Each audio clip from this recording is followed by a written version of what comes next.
శాంతి. ఈరోజు డిసెంబర్ 29వ తేదీ 2025. శివబాబా వినిపించిన మురళి సారాంశము. మధురమైన పిల్లలు, ఇప్పుడు ఇంటికి వెళ్ళాలి. అందువలన దేహ సహితంగా దేహం యొక్క సర్వ సంబంధాలన్నింటినీ మరచిపోయి నన్నొక్కడినే స్మృతి చేయండి మరియు పవిత్రంగా అంటే పావనంగా అవ్వండి అంటున్నారు బాబా. ప్రశ్న: ఆత్మకు సంబంధించిన ఏ ఒక్క సూక్ష్మమైన విషయాన్ని సూక్ష్మ బుద్ధి కలవారే అర్థం చేసుకోగలరు? సమాధానం: మొదటిది, సూదిపై తుప్పు పట్టినట్లుగా ఆత్మపై మెల్లమెల్లగా తుప్పు పడుతూ వచ్చింది. అది స్మృతిలో ఉండటం ద్వారా తుప్పు తొలగిపోతూ ఉంటుంది. ఎప్పుడైతే తుప్పు వదిలిపోతుందో, అనగా ఆత్మ తమో ప్రధానం నుంచి సతో ప్రధానంగా అవుతుందో, అప్పుడు తండ్రి వైపు ఆకర్షణ కలుగుతుంది మరియు తండ్రితో పాటు తిరిగి ఆత్మ ఇంటికి వెళ్ళగలుగుతుంది.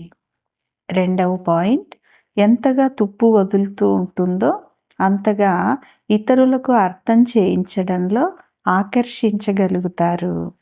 ఈ విషయాలు చాలా సూక్ష్మమైనవి. మందబుద్ధి కలవారు వీటిని అర్థం చేసుకోలేరు అంటున్నారు బాబా. మంచిది. మధురాతి మధురమైన అపురూపమైన పిల్లలకు తల్లి, తండ్రి, బాబ్దాదాల యొక్క ప్రియ స్మృతులు మరియు గుడ్ మార్నింగ్. ఆత్మిక తండ్రి, ఆత్మిక పిల్లలకు నమస్తే.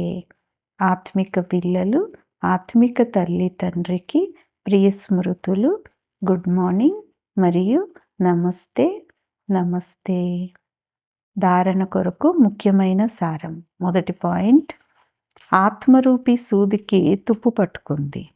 దానిని యోగ శక్తి ద్వారా తొలగించుకొని సతో ప్రధానులుగా అయ్యేందుకు కృషి చేయాలి. ఎప్పుడూ చెప్పుడు మాటలపైన నడుస్తూ చదువును వదిలేయకూడదు అంటున్నారు బాబా. రెండవ పాయింట్, బుద్ధిని జ్ఞానం యొక్క పాయింట్స్తో నిండుగా ఉంచుకొని సేవ చేయాలి. నాడిని చూసి జ్ఞానం అనేది ఇవ్వాలి. చాలా తీక్షణమైన బుద్ధి కలవారుగా అవ్వాలి అంటున్నారు బాబా. ఈరోజు వరదానం: కలియుగ ప్రపంచం యొక్క దుఃఖము, అశాంతితో కూడుకున్న దృశ్యాలను చూస్తూ కూడా సదా సాక్షి లేక బేహద్దు వైరాగి భవ. వరదానం యొక్క వివరణ: ఈ కలియుగి ప్రపంచంలో ఏమి జరిగినా కానీ మీదైతే సదా పైకి ఎక్కే కళయే కదా. ప్రపంచం కొరకు హాహాకారాలు మరియు మీ కొరకు జయ జయ ధ్వనులు. మీరు ఎటువంటి పరిస్థితిలోనూ వ్యాకులత చెందరు, ఎందుకంటే మీరు మొదటి నుంచే సిద్ధంగా ఉన్నారు. సాక్షిగా అయ్యి అన్ని రకాల ఆటలను చూస్తూ ఉన్నారు. కొందరు ఏడుస్తారు, ఆర్తనాదాలు చేస్తూ ఉంటారు. సాక్షిగా అయ్యి చూడటంలో ఆనందంలో ఉంటారు.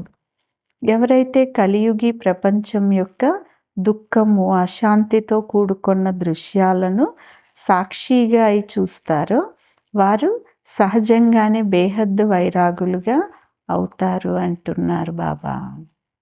స్లోగన్: ఎటువంటి ధరణినైనా తయారు చేసేందుకు వాణితో పాటు వృత్తి ద్వారా కూడా సేవ చేయండి అంటున్నారు బాబా. మంచిది. ఓం శాంతి.